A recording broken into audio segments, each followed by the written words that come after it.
और इसी के साथ अगली बड़ी खबर का रुख करते हैं। दिल्ली के मोहल्ला क्लिनिक और लैब्स में कथित घोटाले का मामला अब गर्मा चुका है। इसी बीच मामले की जांच सीबीआई करेगी। गृह मंत्रालय ने मोहल्ला क्लिनिक में रेडियोलॉजी और पैथोलॉजी जांच में अनियमितता की जांच सीबीआई से करने की सिफारिश की है। दिल्ली के उपराज्यपाल वीके सक्सेना ने मामले की जांच सीबीआई से कराने की सिफारिश की थी। ये मामला दिल्ली सरकार के अस्पतालों में घटिया दवाओं की आपूर्ति के आरोप के बाद सामने आया था। अधिकारियों का कहना है कि इस मामले में सैकड़ों करोड़ रुपए के घोटाले के संकेत मिल रहे हैं। बता दें कि इस मुद्दे पर आम आदमी पार्टी नेता और दिल्ली के स्वास्थ्य मंत्री सौरभ भारद्वाज ने सफाई दी है कि 2023 में दिल्ली सरकार ने गलत कामों के लिए मोहल्ला क्लिनिक के कई डॉक्टर्स और कर्मचारियों को पैनल से हटा दिया था। मंत्रियों ने स्वास्थ्य सचिव को बर्खास्त करने की मांग दोहराई है।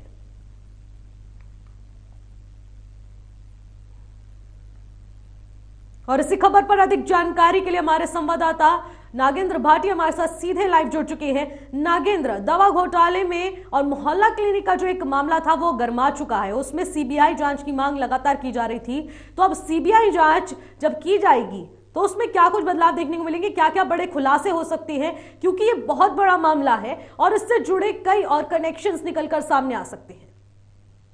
बिल्कुल निश्चित, देखिए दिल्ली के अंदर मोहल्ला क्लिनिक जो हैं इनको हेल्थ का एक मॉडल बताती थी आम आदमी पार्टी और हर जगह प्रचार में ये कहा जाता था कि दिल्ली की जो स्वास्थ्य सुविधाएं हैं उसमें बहुत ज़्यादा सुधार हुआ है और नज़ीर के तौर पर मोहल्ला क्लिनिक को पेश किया जाता था आम आदमी पार्टी और दिल्ली सरकार दोनों की तरफ से। अब इसमें एक बड़ा घोटाला सामने आया है कि जो दवाएं हैं, जिस दवा कंपनी को दवाओं का टेंडर दिया गया था उसमें बहुत सी दवाएं ऐसी हैं जो कि मानकों पर खरी नहीं उतरती है, यानी जो सॉल्ट जिस मात्रा में होना चाहिए वो या तो कम है या ज्यादा है। और ये बड़ी तादाद में लोगों को दवाएं दी गई हैं और ये सिर्फ मोहल्ला क्लिनिक में नहीं बल्कि जो दिल्ली के सरकारी अस्पताल हैं उन सब में इन दवाओं की सप्लाई होती थी। तो जब ये मामला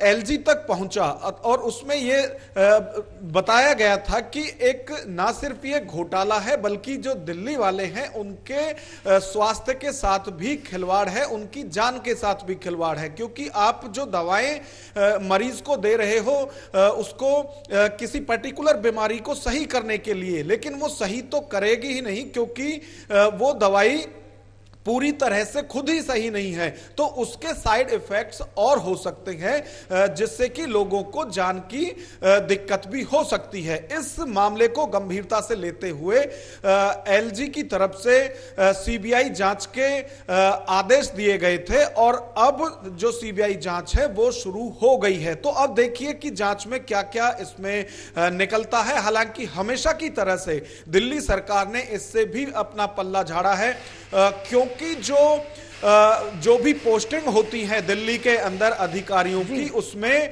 केंद्र की तरफ से वो सब आते हैं। तो हेल्थ सेक्रेटरी जो है उसके खुद ही आम आदमी पार्टी भी कह रही है कि उनको सस्पेंड कर देना चाहिए। और ये सिर्फ दवा घोटाले की बात नहीं है, अभी हाल ही में जो लैब टेस्ट घोटाला आया है उसमें भी दिल्ली सरकार अपने को उससे दूर रख रही है। उनका कहना है कि जो अधिकारी हैं वो सब केंद्र सरकार की तरफ से आते हैं, तो जो घोटाला हो रहा है उसमें उनका कहीं कोई लेना देना नहीं है। जबकि जो टेंडर दिए जाते हैं और चाहे लैब टेस्ट की बात हो, जो 2 लैब दिल्ली के अंदर टेस्ट कर रही हैं जिनको ये कॉन्ट्रैक्ट मिला है, वो दोनों प्राइवेट जो लैब हैं उनको दिल्ली सरकार की तरफ से टेंडर दिया गया है। लेकिन अब दिल्ली सरकार इस पर सफाई दे रही है कि जो अधिकारी हैं इसमें वो सब केंद्र की संस्तुति पर ही गवर्नमेंट में आते हैं, तो उनका उससे कोई लेना देना नहीं है। जो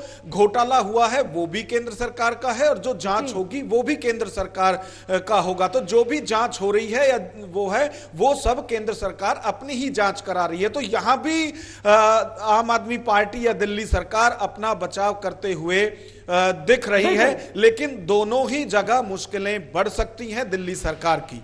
बिल्कुल नागेंद्र, अब एक और कनेक्शन निकलकर सामने आ रहा है। जब ईडी ने 3 बार शराब घोटाले मामले में केजरीवाल को समन भेजा, अब 3 बार भी समन भेजने के बाद केजरीवाल नहीं जाते हैं और उल्टा ईडी से ही सवाल पूछते हैं। लेकिन इस समन से अगर हम कनेक्शन खोजने की बात करें तो क्या केजरीवाल ईडी के समन पर इसलिए नहीं जा रहे क्योंकि शराब घोटाले से कहीं ना कहीं दवा घोटाले तक की पूछताछ की जा सकती है और वो कनेक्शन निकलकर सामने आ सकता है, जिससे कि दवा घोटाले मामले में भी कई पहलू खुलते नजर आएंगे। इसीलिए ईडी की गिरफ्त से दूर होने के लिए वो इस समन के बुलावे पर नहीं जा रहे। क्या ये कनेक्शन भी एक निकलकर सामने आ रहा है?